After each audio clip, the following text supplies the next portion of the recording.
udah nonton video ini? Anjir, gak ngerti lagi gua harus ngomong apa. Mungkin lo punya fantasi yang liar, fetis yang aneh-aneh, bodoh amat, tapi jangan pakai duit rakyat juga kali. Apa hubungannya kemerdekaan Indonesia dengan Nyi Roro Kidul? Ini kirap merah putih atau syuting horor? Pusing. Ini loh, ini saya gemes sama tai lalatnya tuh, pingin tak cabut ya, pingin tak kasih ke peliharaan burungku, siapa tahu doyan gitu loh. Ini nggak habis-habis dari dulu ya, nyinyirin KDM terus. Ini juga soal sebuah video ya, ketika kira budaya atau ketika hari kemerdekaan nih ya, perayaan hari kemerdekaan kan ada sosok wanita yang dianggapnya katanya adalah sosok meniru Nyi Roro Kidul. Nah, muncullah macem-macem gitu ya. Kang Deddy syirik lah, Kang Deddy tidak menyesuaikan, suasana gitu ya. Ini hari kemerdekaan bukan horor lah atau apa macam-macam. Termasuk nih orang nih ya. Nanti kita akan bahas lebih lanjut. Ada juga beberapa warga plus 62 yang ikut meraksikan soal ini kawan. Buat teman-teman jangan kemana-mana, tetap di sini di channel YouTube Hendra Bercerita.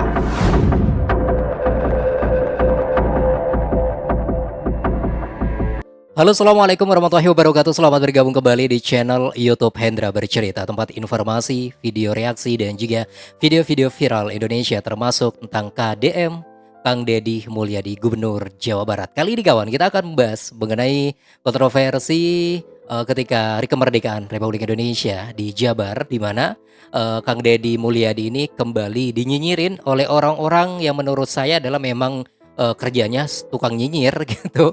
Yaitu hanya lantaran ada seorang wanita yang berpakaian menggunakan seperti seorang putri keraton gitu ya, dan dianggapnya dia itu adalah Nyi Roro Kidul. Akhirnya muncullah sebuah persepsi bahwasanya KDM ini seolah-olah syirik lah gitu ya, menghadirkan Nyi Roro Kidul dalam sebuah acara kemerdekaan lah. Terus tidak sesuai lah, ya ini hari kemerdekaan atau acara horor katanya seperti itu kawan.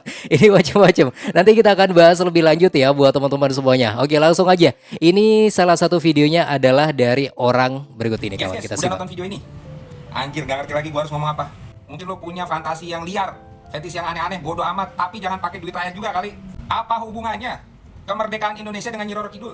Ini kirap merah putih atau syuting horor? Pusing kalau gua. Emang Nyi Roro Kidul ikut ngelawan Belanda, ikut ngelawan Jepang, sampai harus ada upacara model beginian? Emang dia pahlawan nasional? Tuh, lihat tuh, perhatiin.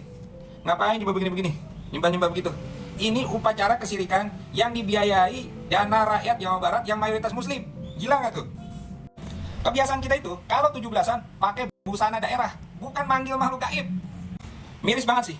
Di usia Republik ini yang ke-80 tahun, bahkan di hari lahirnya harus dikotori dengan pikiran nyeleneh seorang gubernur yang percaya mistik. Yang menurut Tan Malaka, logika mistika inilah yang menyebabkan bangsa kita sulit buat maju. Dan kalau ada yang bilang ini budaya Sunda, coba jelaskan ke saya, di babat mana atau di serat mana. Bahkan menurut Pramudia Anantatur, mitologi Nyi Roro Kidul itu merupakan rekaan dari pujangga Istana Mataram yang ingin menghibur raja-raja Jawa yang tidak punya pengaruh di pesisir utara. Yang kemudian mitos ini baru menyebar ke wilayah Sunda setelah Pajajaran runtuh oleh Banten yang merupakan sekutu daripada Mataram. Jadi pahitnya, mitos Nyi Roro Kidul ini hanya ada di tradisi lisan Sunda yang merupakan infiltrasi dari budaya Jawa yang kemudian dikaitkan dengan Dewi Kadita yang dalam cerita Parahyangan merupakan putri Pajajaran, anak dari Prabu Siliwangi yang diusir dari istana karena perselisihan keluarga, ibu tirinya dan saudara tirinya iri, kemudian dia mengasingkan diri ya, terjun ke laut lalu Oke, diselamat. palingan lihat di Google tuh orangnya. Lagian siapa yang bilang wanita itu Nyi Roro Kidul? Coba persepsi nih orang doang gitu ya.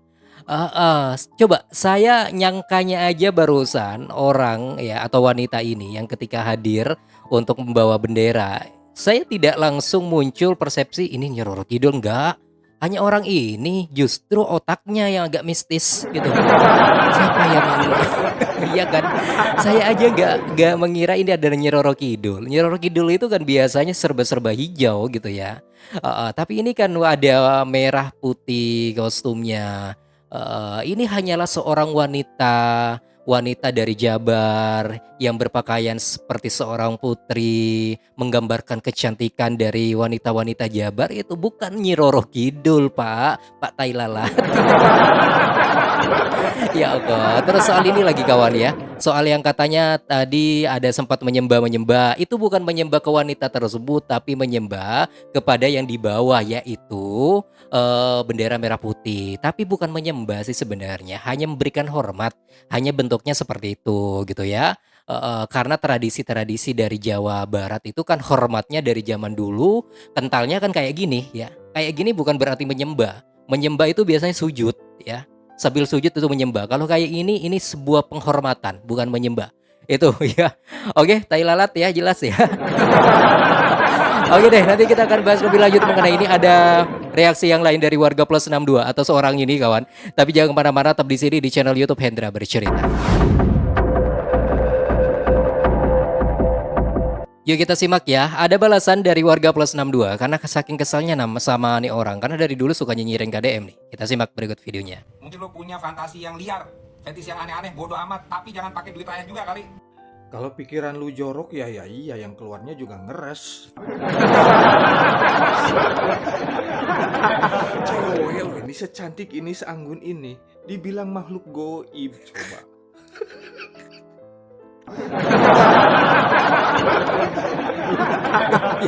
Kalaupun itu Nyi Roro Kidul,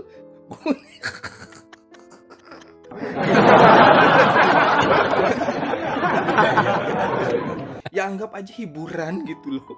Gak ada juga yang bilang itu Nyi Roro Kidul. Aduh, Eko.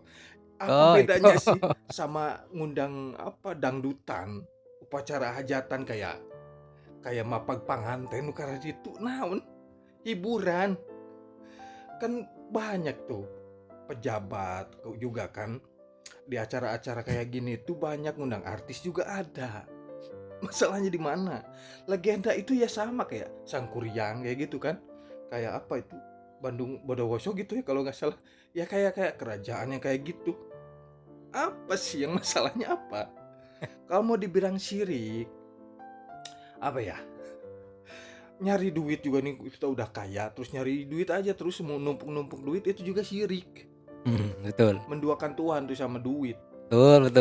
Tapi ya mau gimana? Kalau dibilang syirik sama orang syirik sih ya nggak apa-apa sih. Udah Dibilang sirik sama orang syirik ya nggak apa-apa. Oke. Ditambahnya bukan cuma sirik doang tuh bang ya, tapi juga bodoh. Oke ya Allah, Eko. Oke, kita ini juga ada video yang lain kita simak ya. Mang Cecep. Nah, etanya Gubernur Ableh menghadirkan sosok Nyi Roro Kidul di Hari Kemerdekaan Republik Indonesia. Maksudnya naonnya? Apa memang eta aya korelasina untuk kemajuan Jawa Barat khususnya atau Indonesia umumnya gitu. Mohon pangawalerkeun Mang Cecep. Oke, ketawa dulu sebelum saya menjawab pertanyaan saudara. Dah, tahu. Ini kayaknya yang makhluk gaib nih. Bikin kelinci dulu. Kan? Nah, begitu ya. Jadi begini ya. Kecenderungan Gubernur Ableh itu mencari perhatian atau caper lah, bisa dikatakan begitu bahasa gaulnya, atau bisa jadi punya tujuan dia pengen 2 periode atau naik ke jenjang yang lebih tinggi, minimal misalnya jadi wapresnya Gibran. Kalau jadi presiden sangat tidak mungkin ya, itu untuk saat ini. Minimal sekarang mendampingi Gibran dulu gitu. Nah, mungkin itu caranya untuk menaikkan popularitas dengan cara caper gitu kan. Karena seorang Gubernur Ableh ini apapun yang dia tujuan yang menjadi tujuannya, pasti apapun segala cara pun akan dia tempuh gitu kan. Begitu. Nah, sekarang korelasinya untuk kemajuan Jabar sangat tidak ada gitu kan. Karena dia pengen populer aja, yang tidak ada aja diada-adain gitu, yang nggak ada aja di ada-adain. Karena apa? Karena memang betul tadi dia pengen cari popularitas saja gitu. Seperti menghadirkan Nyi Roro Kidul, terus setiap acara kenegaraan atau acara hikmat membawa anak kecil gitu kan, gitu. Sebetulnya itu memang boleh-boleh aja, sah-sah saja gitu kan, cuman dia itu betul-betul caper gitu kan, hanya cari perhatian doang. Oke, kalau ini baru makhluk gaib ini. Ya benar. Hai Bang Eko yang baru satu yang sudah nyiring KDM.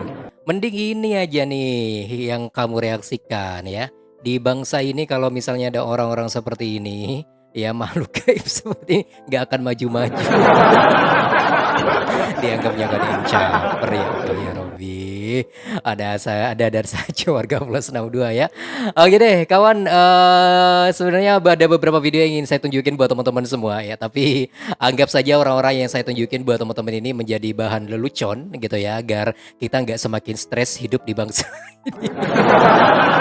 Seperti Bang Eko, seperti barusan itu, anggap mereka itu pelawak lah gitu kawan ya, pelawak. Nanti bosan-bosan sendiri mereka itu nyinyirin KDM kawan. Oke deh, ini kebetulan akan saya tutup video ini dengan beberapa video dari KDM bersama dengan Nihiang, di mana KDM ini ikut berpenampilan seperti ini gitu ya. Yuk kita simak berikut videonya. Niang sini Niang. Aduh, ini Niang lagi di mana? Lagi ngapain? Lagi cuci baju ayah pakai tanah. Oh, cuci baju ayah pakai tanah. Waduh. Kita lagi main rebutan ya? Iya. Aduh, ini diapain nih Hiang sama ayah? Ayah? Dicuciin. Bukan, ini ayah sama Hiang diapain tadi? Dirantau. Bukan. Ayah di sama Hiang tadi diapain coba? Diapain tadi? Didandanin. Jadi ini hasil karya siapa? Hasil karya siapa ayah didandanin? Kawan, yang membuat saya menjadi sangat terharu adalah jarang banget, mungkin hampir nggak ada ya di bangsa ini, di mana sosok pemimpin, apalagi sekelas gubernur, mau berbaur seperti ini dengan masyarakat, berkotor-kotoran seperti ini gitu ya. Biasanya para pemimpin-pemimpin yang kita lihat sebelumnya di Indonesia adalah mereka itu penuh dengan kewibawaan, dengan jas yang mewah, dengan penampilan yang gagah perkasa gitu ya, dengan penampilan yang bersih dan lain sebagainya. Kalau KDM tidak pernah mengurus soal itu, tidak pernah melihat dan juga memikirkan soal itu. Yang dipikirkan oleh KDM bagaimana dia bisa berbaur dengan masyarakatnya, dengan warganya. Itu yang membuat saya terharu kawan. Tadi saya sebenarnya ketawa ya, terus kesal juga dengan orang-orang yang nyinyirin dengan KDM. Lalu ketika saya melihat video ini, saya menjadi berkaca-kaca, keluar air mata remang-remang ya, karena ada ya sosok pemimpin seperti ini masih ada di bangsa ini. Makanya saya berharap sekali semoga KDM ini bisa menjadi sosok pemimpin yang bukan hanya mengayomi warga di Jawa Barat, tapi juga seluruh Indonesia ya. Semoga saja apa yang saya sampaikan ini bisa menjadi pelajaran, dan sorry banget sudah mulai gak kuat sebenarnya ngomong melihat video yang barusan ini kawan. Luar biasa KDM, the best banget. Dan itulah informasi yang ingin saya sampaikan buat teman-teman semuanya. Jangan lupa tinggalkan komentar terbaik Anda di sini di kolom komentar. Terima kasih. Wassalamualaikum warahmatullahi wabarakatuh dan sampai jumpa. Bye bye semua.